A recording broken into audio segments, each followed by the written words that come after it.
Welcome to day 9 of my 30-day water fast. I'm Dave, and this is Dave Does Life.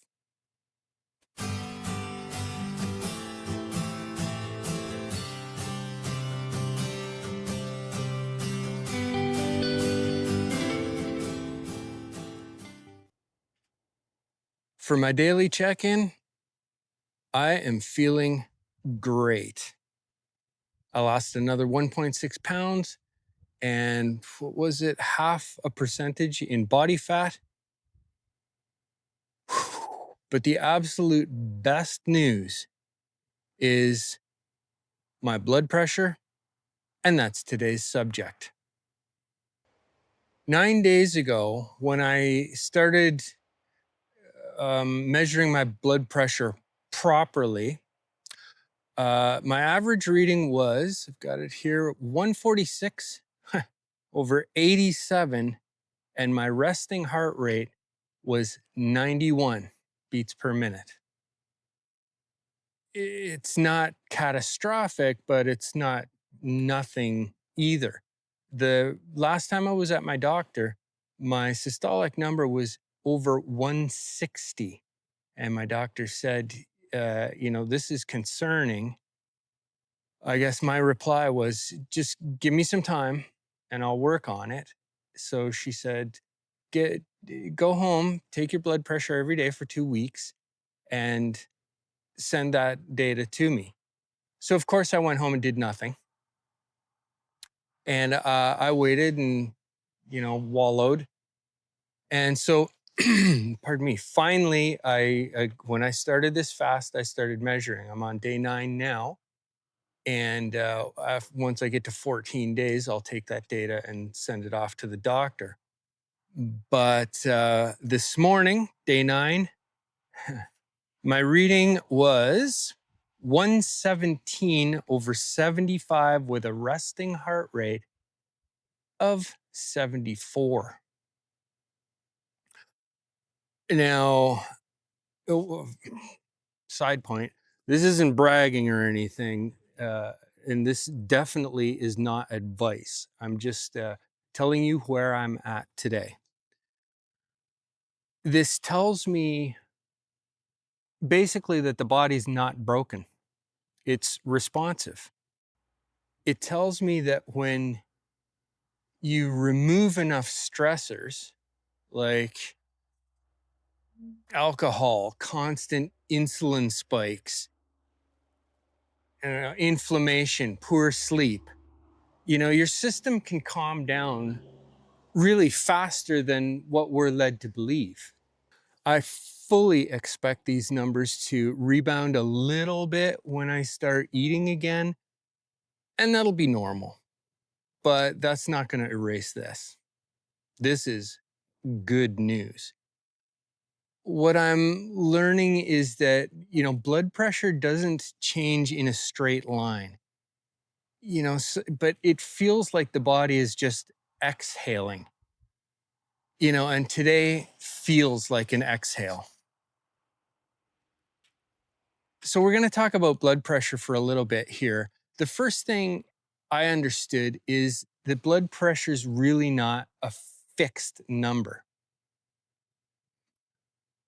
I just noticed in the camera, those are my 3 Rottweilers in the background having playtime. So yeah, blood pressure is really not a fixed number. It naturally fluctuates day to day, even hour to hour. It could go 10 to 20 point swings. When you add fasting, though, with hydration changes, electrolytes, stress hormones into the mix, sometimes those fluctuations can get bigger. Blood pressure may go the wrong way temporarily. But one reading really doesn't tell the story. It's patterns that tell the story. And I'm onto a good pattern. Today was 117 systolic. Yesterday was 119. We're on the right track here for me. So I'm going to refer to my notes here for a second about thresholds. Thresholds really matter. Yeah, before I get to that, if you understand thresholds, this is what's going to help slightly reduce anxiety. So, according to my notes here, we're looking at what we call the green zone. Basically, systolic numbers under 140 and diastolic under or in the mid 80s.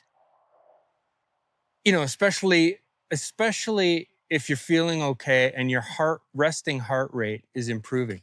Now, I'm going to touch on resting heart rate in a minute because that's really actually the important number. Blood pressure is important, but resting heart rate is the harbinger, the indicator of overall vascular health. So we've seen what the green zone is, under 140, over under the mid 80s. The yellow zone, okay, the warning zone, is in the 140s with a diastolic of the high 80s. I was beyond that when I started this fast. It's not panic territory, but it's definitely something to watch. The red zone is persistent readings in the 150 systolic 150s and diastolic over 90. When I started this, my diastolic was over 90. And the last time I went to the doctor, my systolic was in the 160s. I can't remember exactly. I think it was 163 or something. That's scary. Again, today, my systolic is down to 117. I'm well within the green area now. So as I was saying, during a fast, resting heart rate, is the bigger clue to overall heart health. And I find this really reassuring. A lower resting heart rate usually means better efficiency and less chronic stress on the system. If something was really wrong, you'd often see like heart rates rise along with blood pressure, right? And you'd feel wired or, somehow unwell. But feeling calmer with a lower heart rate obviously tells a different story. So let's talk about what to expect after the fast and during refeeding. That is coming up. I got about 3 weeks to go. And this is important because a lot of people misinterpret what they see. What you're going to see is definitely a bump. You're going to see a rise in blood pressure. For most people, total blood pressure actually drops for the first couple of days of refeeding. It's due to, cortisol comes down, blood volume redistributes, and the body exits its conservation mode. Sometimes you'll see a bump when sodium and carbs come back, but that's normal. That's not regression. If when you see a bump, that's not regression.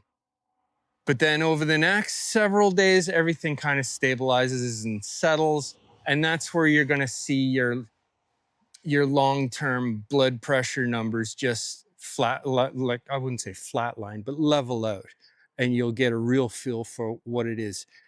For a lot of people, it may go up a little bit, but it's definitely going to end up far better than where it started. For me, I'm keeping it simple. I'm measuring once a day, same time, same conditions, and I'm watching trends, not individual numbers. I'm obviously paying attention to how I feel and not just what the blood pressure cuff says. Understanding what's happening and not the individual data, but following the trends is what's really reassuring. Blood pressure numbers can look really scary when you don't have context. Temporary bumps during fasting, are common. It's lower resting heart rate is what's a good sign. And what matters most is what the body does when it settles after the fast, after refeeding.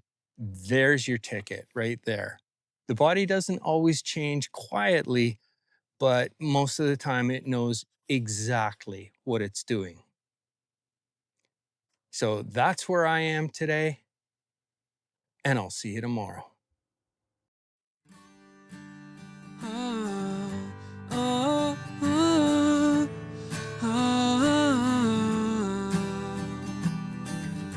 Dave does lie.